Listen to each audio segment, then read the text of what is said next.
j'espère que vous allez bien. Je vous retrouve aujourd'hui pour le 41e épisode de mon podcast de tricot. Et encore une fois, aujourd'hui, il n'y aura que du tricot. Donc je vais vous présenter un projet terminé, mon encours actuel et pas de projet à venir, mais je vais vous parler laine. Voilà. Avant de commencer et de rentrer dans le vif du sujet, je me présente, je m'appelle Caroline, je suis une tricoteuse de Picardie et plus précisément de laine. Et j'aime bien le préciser et je suis contente de le préciser puisque dans ma dernière vidéo, c'était la première fois que je le signalais. Et sur Instagram, l'une d'entre vous m'a contactée pour me dire qu'elle habitait dans le même département que moi. Et en discutant un petit peu, en échangeant par message privé, on s'est aperçu qu'on habitait à 4 km l'une de l'autre. Donc on va se rencontrer très prochainement. Sandrine, si tu passes par ici, je te fais des gros bisous. Et hâte de te rencontrer. Donc ça, c'est chouette. Voilà, petite parenthèse. J'avais envie de vous raconter cette anecdote parce que du coup c'est vraiment chouette, le monde est petit quand même. Donc on va rentrer tout de suite dans le vif du sujet. Non, j'ai oublié de vous dire, je m'appelle Caroline, mais sur les réseaux sociaux vous pouvez me retrouver sur le pseudo Petit Pimous 02, que ce soit sur Ravelry ou sur Instagram. Voilà, cette fois-ci pour les présentations, c'en est terminé. Et on va commencer tout de suite par le projet terminé de cette vidéo qui est le châle saison. Châle saison qui est un patron gratuit et qui a été designé par Laine Poudrée. Voici ma version. Hop. Je me recule, voilà, pour que vous voyez bien. Est-ce que je vous le montre à l'endroit? Non, je vous le montre à l'envers. Non, je vous le montre à l'envers, c'est bon. Voilà. Donc, voilà ma version. Hop. Et voilà. Donc c'est un patron triangulaire qui se caractérise par une alternance de points moussés et de dentelle. Donc, vous avez deux grandes sections de dentelle. Et la version de laine poudrée était proposée en deux coloris. Donc vous aviez un coloris pour la partie en mousse et puis un autre, vous pouviez choisir le coloris contrastant pour la dentelle. Moi j'ai choisi plutôt de moins jouer sur les contrastes mais de jouer sur la texture du châle. Mes deux coloris sont assez similaires, hein. Vous voyez mon coloris de mérino, c'est un coloris à speckle. Et puis j'ai rajouté pour la partie dentelle, j'ai décidé de la faire en mohair et soie. Et là c'est un coloris uni. Je l'ai tricoté, j'ai tricoté le châle en aiguille 3,5 pour pas que la dentelle justement soit trop déjaugée. Et côté taille on est bien, hein, vous voyez, hop, je peux l'enfiler sans aucun problème. Le fait de l'avoir fait, d'avoir fait la dentelle en mohair, ça le rend extrêmement léger, très vaporeux, très aérien. Et malgré tout, il reste extrêmement chaud grâce justement au mohair. Et vous voyez, côté longueur, on est bien quand même, hein, il a une bonne petite longueur. Ce châle, il est vraiment top. J'ai beaucoup aimé le tricoter. J'ai mis 3 semaines pour le tricoter, mais je l'ai tricoté, c'était pas mon seul en cours, je tricotais d'autres choses en même temps, donc je trouve que ça, il se tricote assez vite, il est très addictif. Vous commencez par, attendez, je rentre du bon côté, par cette section-ci, vous faites hop, des augmentations régulièrement. C'est un patron qui est gratuit, donc surtout n'hésitez pas à aller jeter un coup d'œil à la fiche et à télécharger le patron. Je vous mets le lien, le lien Ravelry du patron en barre d'infos. Et c'est un patron en français. Donc comme je vous l'avais dit, vous la connaissez tous et toutes, puisqu'il a été designé par Laine Poudrée, Laura de la chaîne Laine Poudrée. et elle a organisé autour de ce châle un cal qui marche vraiment très très bien. D'ailleurs, n'hésitez pas à vous abonner au hashtag du cal sur Instagram. Vous tapez, vous faites une recherche simplement parce que là, au moment où je posterai cette vidéo, je pense que le cal sera terminé. Mais inscrivez-vous ou tapez le hashtag sur Instagram dans la barre de recherche Instagram châle saison ou cal châle saison et vous retrouvez des tonnes et des tonnes de versions, des très très très belles versions. J'en ai vu une bleue et blanc, vraiment de toute beauté. Il y a vraiment des superbes versions, des versions automnales. Celle-ci, elle est clairement très très estivale comme version. Et vous ne pourrez qu'être inspiré par toutes les versions que vous pourrez y découvrir. Il y a plus de... Ouais, pour découvrir plus de versions que sur les photos Ravelry typiquement. Il y a plus de, je trouve que sur Insta, il y a plus de photos du châle. Donc comme je le disais, avant de digresser, vous faites une augmentation, vous faites des augmentations tous les rangs et un rang sur 4, vous faites une augmentation et une diminution. Voilà, tout est très bien expliqué. Moi, ce que je vous recommande, c'est de mettre, pour vous retrouver, comme c'est une répétition à chaque fois pour le point mousse de ces 4 rangs, de mettre à chaque répétition de ces 4 rangs, quand il faut faire le rang avec l'augmentation et au remboudrant la diminution, de mettre un marqueur amovible que vous changez de place à chaque fois. Comme ça, vous êtes sûr vous n'êtes pas obligé de regarder votre tricot. Et puis sur les côtés, comme il faut faire un certain nombre de répétitions, pour éviter de tout encoter, je crois qu'il faut faire 22 sections de ces 4 rangs. 22 répétitions de ces 4 rangs.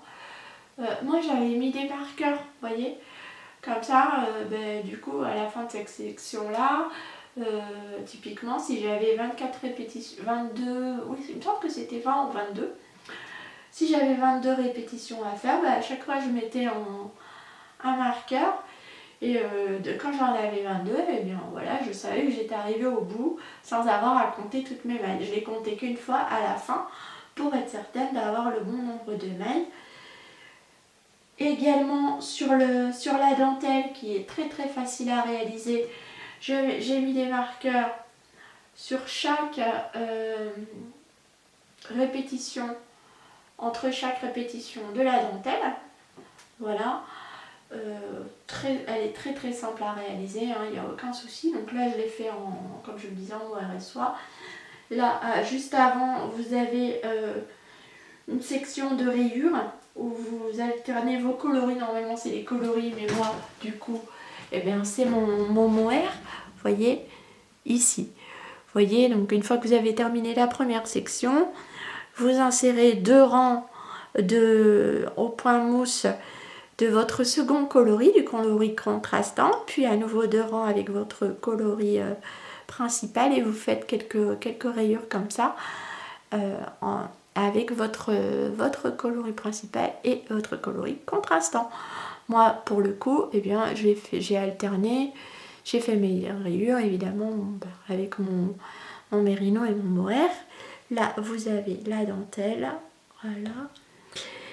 Ensuite vous répétez une autre section de rayures, voilà, puis une autre section de points mousse juste avec votre coloris principal, puis une autre section de rayures.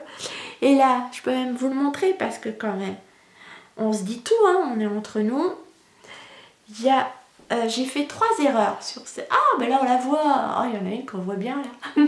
C'est ici, sur ma dentelle. Mais dans le mohair, ça se voit nettement moins. Donc ici, on voit qu'il manque un petit trou. Quand vous faites la dentelle, vous faites des jetés, hein, et là on voit qu'il m'en manque un. Vous voyez, là il y a 4 trous et là j'en ai que 3. Honnêtement, en réalité ça se voit pas du tout. Je pense que sur un mérino, clairement ça se serait vu, j'aurais défait. Là ça se voit pas, hein. Il y en a 3 comme ça Et de loin, vous le voyez pas du tout. Là, on voit celui-ci parce que vraiment, c'est plus flagrant. Mais les autres, vous voyez, hop, on ne les voit pas. Il est très très beau. Et après, c'est vrai qu'une fois enroulé autour du cou, ça ne se voit pas non plus, hein, les petites erreurs. Ensuite, on continue avec une dernière section de rayures. Puis, vous finissez votre châle en continuant avec une dernière section de point mousse. Et Laura propose soit un rabattage, je crois que c'était un rabattage en picot, soit en I-cord. Et moi, j'ai opté pour le rabattage en I-cord. Voilà. Tac. Voilà. Très très beau ce châle. J'ai adoré le tricoter. C'est un tricot très très rapide à faire. Comme je vous le disais, la version de Laura a été tricotée en 3,75. La mienne, j'ai tricoté en 3,5. Vous avez vu, côté taille, il n'y a pas de souci. C'est vraiment... bon, la taille est bonne, hein, la grandeur est bonne. Vous pouvez le faire en 3,5 si vous le souhaitez. Moi, je l'ai fait en 3,5 justement pour éviter que le mohair soit trop déjaugé. Côté laine, j'ai utilisé pour le mérino de la Célène que j'avais acheté à Malakoff à la fête de la laine. C'est du 85% mérino, 15% nylon, 400 mètres au 100 grammes et c'est le coloris Sweetie. Et là, je tremblote et vous voyez rien du tout. Voilà. Et il me reste exactement ça, 3 fois rien. Il me restait 2 grammes. 1 gramme et quelques. Je suis allée au bout de ma laine. Et pour le mohair, j'ai utilisé de la Kid Silk de Drop. Ça, il me restait une pelote et demie. Donc là, vous voyez, il me reste presque une demi-pelote. J'ai utilisé 27 grammes de Kid Silk. Et c'est le coloris 29, coloris vanille chez Kalidou. Voilà, c'est du mohair et soie classique de chez Drops. Voilà, très très sympa. C'était un reste de mon Love Note. Voilà. Alors, je voulais également vous dire que si vous souhaitez, c'est un châle qui est vraiment très adaptable. Vous pouvez modifier les répétitions de dentelle. Typiquement, si vous souhaitez que si vous souhaitez le faire comme moi en utilisant un mérino et un mohair, pour le faire juste avec une pelote de 25 grammes, je pense qu'il faudra enlever une section de dentelle. Voilà, vous enlevez une section de dentelle, ça représente 4 rangs. Là du coup ça devrait coller au niveau du métrage. Vous enlevez, oui, là il y a une section ou deux de plus. Ou alors, vous voyez, vous en enlevez une ici et une autre. Vous enlevez une section à la première, une autre section à la seconde. Et là, ça, votre mohair, vous pouvez passer les sections de dentelle dans une pelote de mohair. Ça peut être un projet très sympa pour les restes, hein, finalement, du coup. Plutôt que d'utiliser deux écheveaux de mérino. Si vous avez un bel écheveau ou alors juste et une pelote qui traîne de mohair et qu'elles sont assorties, eh bien vous pouvez faire ce projet. J'imagine très bien, par exemple, parce que c'est un châle du coup dans cette version là qui est hyper vaporeux, hyper léger, très doudou, très délicat, en faire un châle de mariée en utilisant un mohair blanc et un mérino blanc. Vous savez, juste une couleur, mais juste en variant le mérino et le mohair et soit tout blanc. Pour une mariée, ça serait magnifique, non? Je trouve. Voilà. Il est top top top, je vous le recommande. De toute façon, ce patron, je pense que je le referai dans une autre version encore. J'ai adoré le tricoter, il est très rapide. Si vous avez envie de faire un cadeau, franchement allez-y. Il est, comme je vous le disais, il est hyper rapide à faire. Les sections de point mousse rendent le châle zéro cerveau sur ces sections-là. Bon, il faut un petit peu faire attention au placement de la dentelle, mais honnêtement, là, n'a rien de compliqué. Il se fait très très facilement. Il est très très bien écrit. Moi, j'ai même pas imprimé de patron. Hein. Je l'ai suivi juste en regardant mon écran de temps en temps et ça s'est très bien passé. Donc, c'est vraiment un châle qui est adapté aux débutants et que du coup, je vous recommande fortement. Et Laura, si tu passes par ici, encore bravo pour ce super patron. Voilà. Maintenant, je vais vous parler tout de suite de mon projet en cours. Vous voyez, donc il n'était pas encore sur mes aiguilles la dernière fois. Quand c'est vu, je vous avais parlé du fil que j'allais utiliser pour ce projet. Et le voilà. Il s'agit de mon débardeur maillet de Mademoiselle Pétronille. Voilà. Alors, hop, là, c'est le dos. Voilà. Ouais. Je regarde, je vous montre à l'endroit.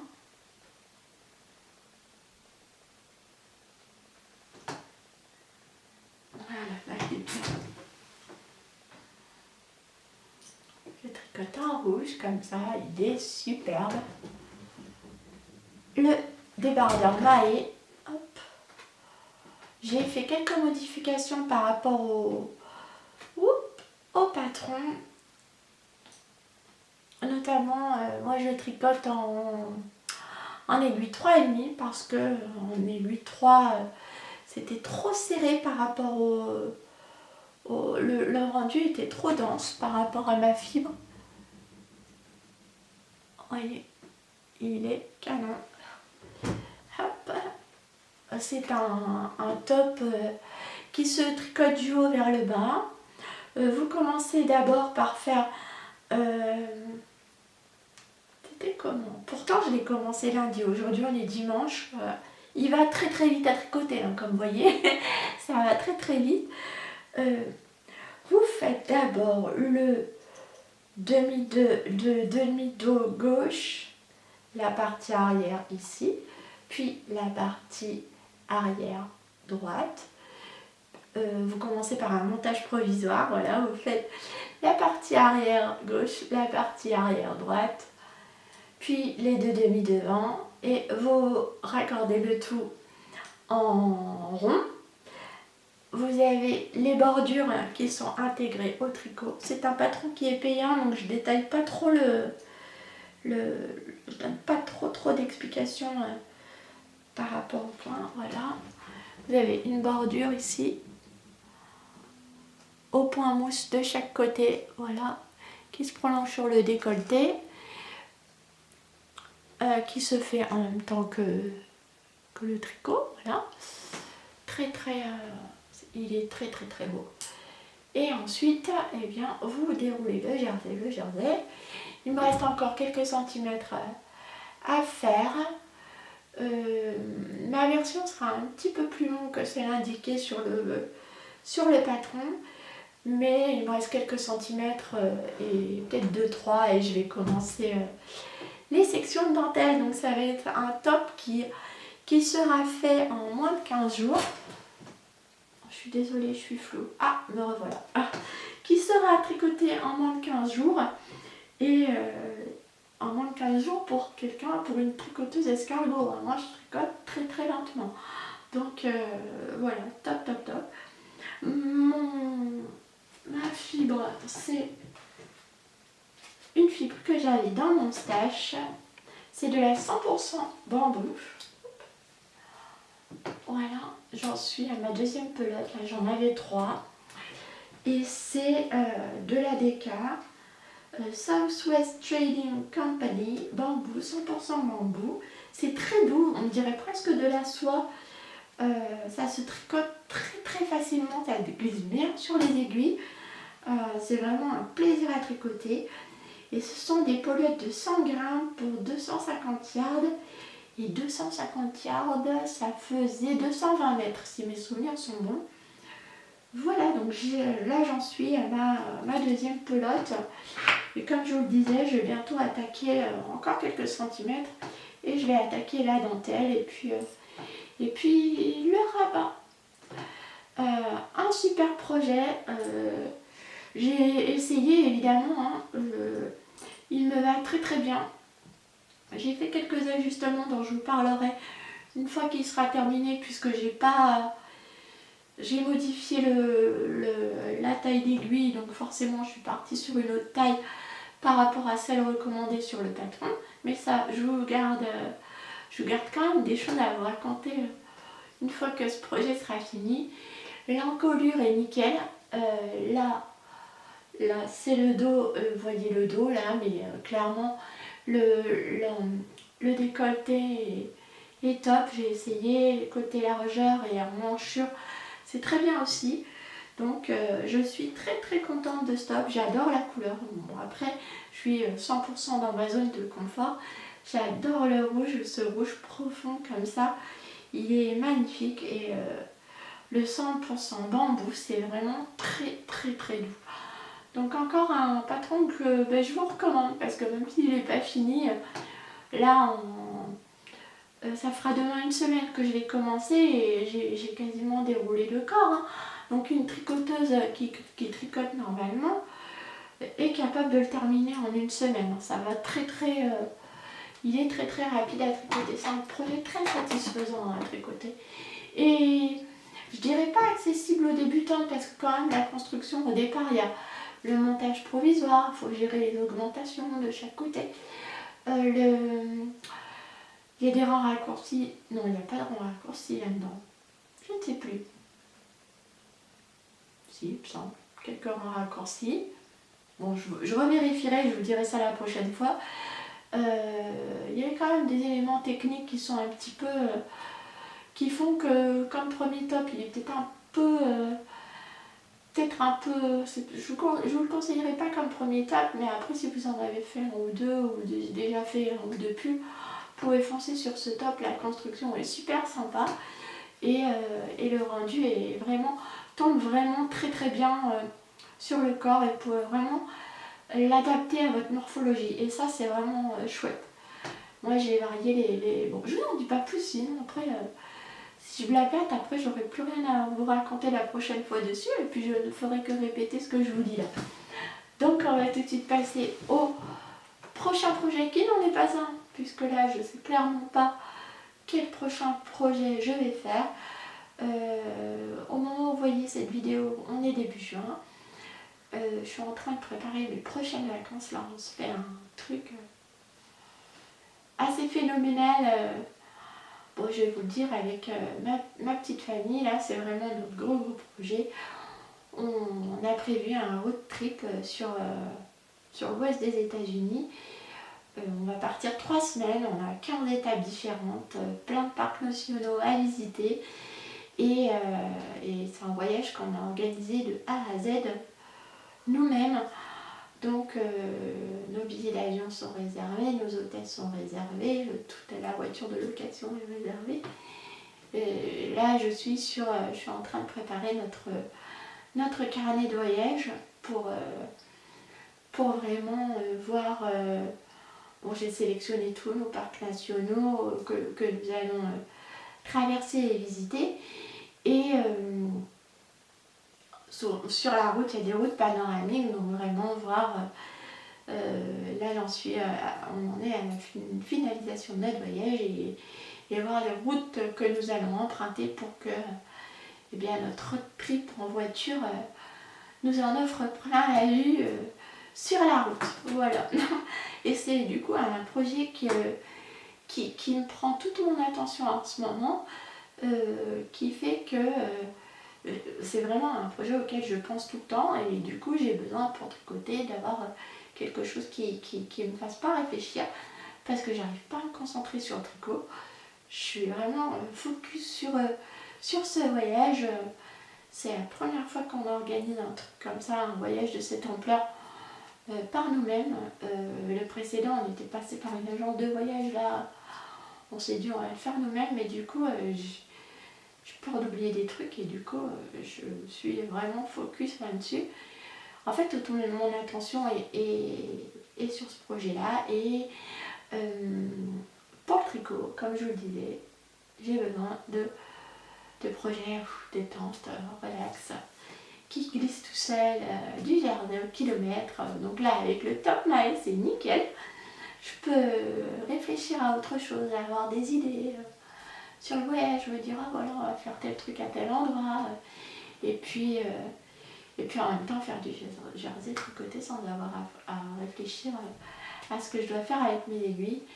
Évidemment, hein, avant même d'avoir fait l'itinéraire complet, le premier truc que j'ai fait concernant ce voyage, après avoir réservé les billets d'avion et les hôtels et la voiture, il nous a dit ça y est, c'est bon, on part. Ça a été de chercher les boutiques de laine. Et là, j'ai trouvé des trucs. Mais il y en a partout des boutiques de laine en fait. C'est fou. Sur les 15 étapes où on va aller, il y a des boutiques de laine. Et voire plusieurs boutiques de laine. C'est l'horreur. Avec certaines boutiques où il y a plus de laine commerciale qu'on trouve à la fois chez nous. Donc du coup là clairement j'ai zappé, j'y rentrerai pas, on va éviter les tentations. Et puis il y a d'autres boutiques avec des laines teintes à la main américaines et locales propres à l'Ouest américain. Donc ça c'est cool. C'est aussi l'une des raisons pour lesquelles je ne suis pas allée à Laine en Laure. Parce que bon, clairement déjà il y a le voyage, donc côté budget limité quoi. Et je sais très bien que je vais aussi craquer sur de la laine en vacances. Ça va être impossible de faire autrement. D'autant quand je vais laisser mon anniversaire. Autant vous dire que il va y avoir de quoi craquer. Voilà, là je m'étale longuement sur ce sujet qui n'a rien à voir. Enfin, si, je vous parle de laine, mais bon, c'est plus perso qu'autre chose. Mais enfin voilà.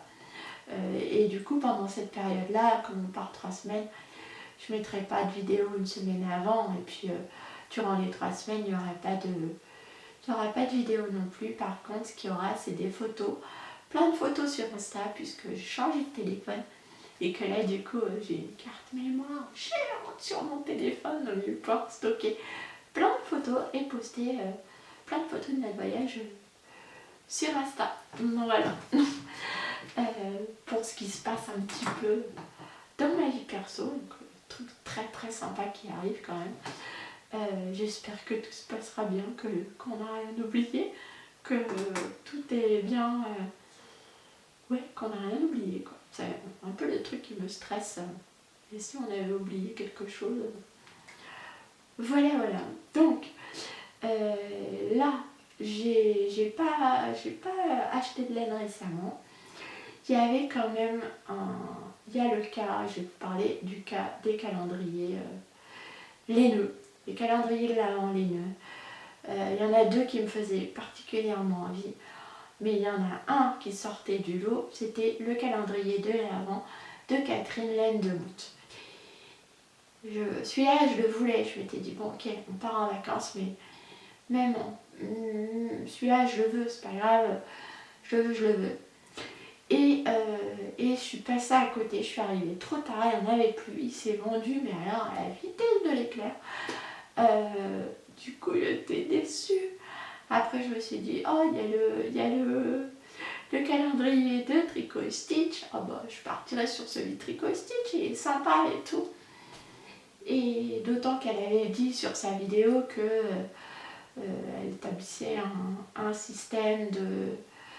Il fallait remplir un document voilà, pour réserver son calendrier en nous expliquant qu'il y avait quand même le temps, pas besoin de se précipiter, voilà. Et résultat, il a été mis, je crois quand même pas 24 heures, tout était déjà vendu aussi. Tant mieux, hein, je suis très très contente pour les teinturières, mais moi du coup ça m'a causé une frustration. Je me suis dit, oh ben non, ça n'a pas de calendrier. Et puis je me suis dit, mais attends, dans le fond, est-ce que c'est grave d'avoir un calendrier? Non.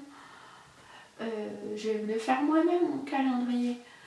J'ai quelques mini, J'ai quelques restes de laine, donc en réfléchissant à ça, je me suis dit, bah, tiens, je vais me garder, je suis allée fouiner dans mes restes de laine et j'ai pesé mes restes et j'ai mis de côté tous mes restes qui faisaient à peu près 20 grammes.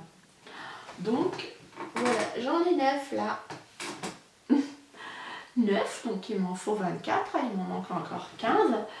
J'ai des plus gros restes, d'autres plus petits. J'ai des chaussettes à tricoter, donc il va encore y en avoir d'autres qui me donnera de quoi, pourquoi pas, à la fin de l'année, me faire un calendrier qui ne sera pas surprise parce que j'aurai mes laines sous les yeux, à moins que finalement je les mette de côté ou je les emballe et puis je les mets dans des petits sachets. Ah, je peux faire ça. Les mettre dans des petits sachets, les emballer individuellement, ne pas leur mettre de numéro, voyez, et piocher au hasard une fois que ne les numéroter que lorsque j'aurai les 24 mini de reste. Ah ouais, c'est sympa, je vais faire ça, tiens. Du coup, l'idée mûrit en même temps que je vous parle. Là, j'en ai 9.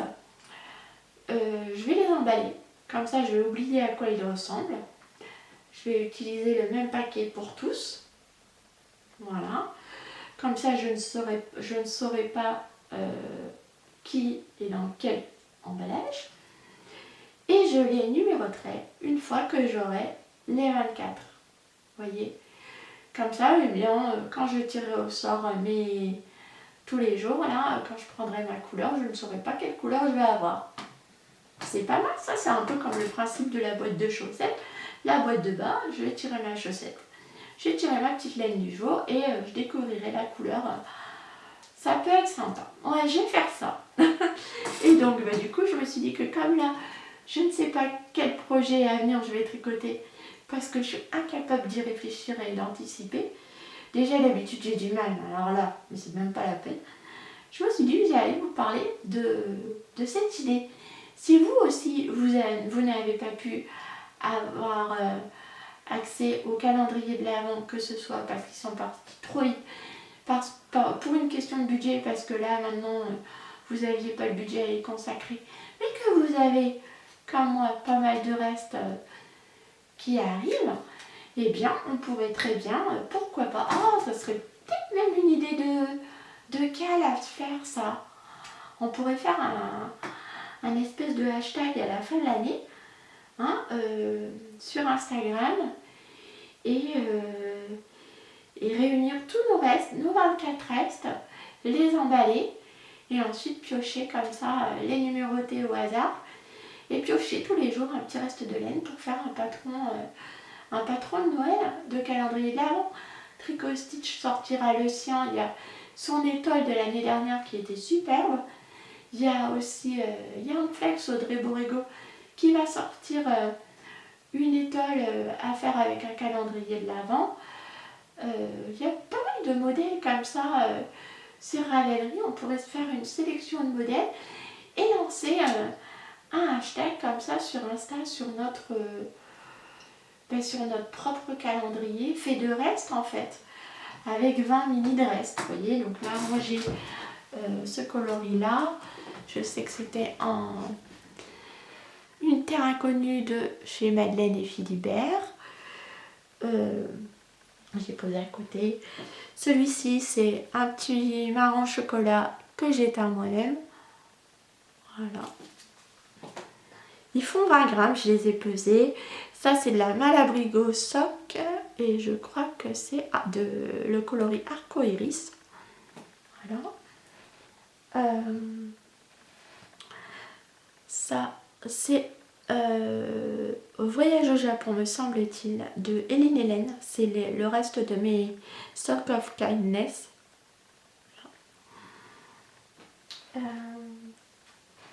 Celui-ci, il sort de où celui-là? Ah, ben je sais, c'est le reste de mon Brioche Alicius. Donc c'est de la Féfile. Voilà. et c'est El Gayette. Voilà. Oh, quelle mémoire.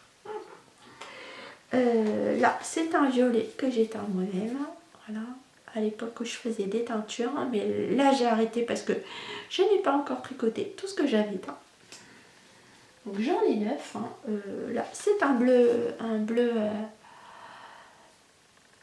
électrique. Voilà, vous voyez bien la couleur que j'ai teint aussi. Hop, c'est du Merino Lino, tout ça. Ça, c'est le coloris Ravelry Red de chez Malabrigo. Hop. Et là, c'est Caraïbe de Malabrigo aussi. C'est de la soc. Voilà. Voilà. Donc, je vais continuer à garder au fil de mes tricots mes petits restes. J'espère en avoir 24 d'ici la fin de l'année. Sinon, j'ai quelques mini. Je pourrais toujours compléter avec des mini. Pourquoi pas. Et si je dois utiliser des mini, je les mettrai en pelote. Ou alors, je mettrai ces mini-là en écheveau. Bon. Ouais, non, ça va un peu se donner du travail pour rien. Parce qu'après, il faut que je les rebobine. Ça serait peut-être une manière de redécouvrir mes laines aussi. Pourquoi pas les remettre en écheveau et les emballer comme ça, au cas où je n'ai pas suffisamment de reste, je pourrais compléter avec me faire plaisir avec quelques mini. Qu'est-ce que vous en pensez de cette idée? Dites-moi si ça vous plaît et dans ces cas-là, allez piocher vous aussi dans vos restes et on pourrait se suivre comme ça nos projets sur Instagram en faisant si ça vous tente, j'essaierai de trouver un nom de hashtag pour qu'on se fasse notre propre calendrier les nœuds de l'Avent nous-mêmes, et en plus ça va nous faire utiliser nos restes et puis ça va nous faire vider notre stash et ça c'est cool. Voilà, j'espère que cette vidéo vous a plu. Je l'ai faite plus tôt parce que mon chasse-saison est devenu le chasse-saison de mon ado et qu'elle a envie de l'emmener dès demain lundi à l'école, au collège. Donc du coup elle me dit fais ta vidéo tout de suite, comme ça je pourrais te prendre pour aller au collège demain. Voilà, ce que fille veut, mère exécute. Donc aujourd'hui nous sommes dimanche et j'ai fait cette vidéo. Je vous souhaite un très très bon week-end, de belles activités créatives, un bon tricot et je vous donne rendez-vous très très vite pour une prochaine vidéo. Au revoir!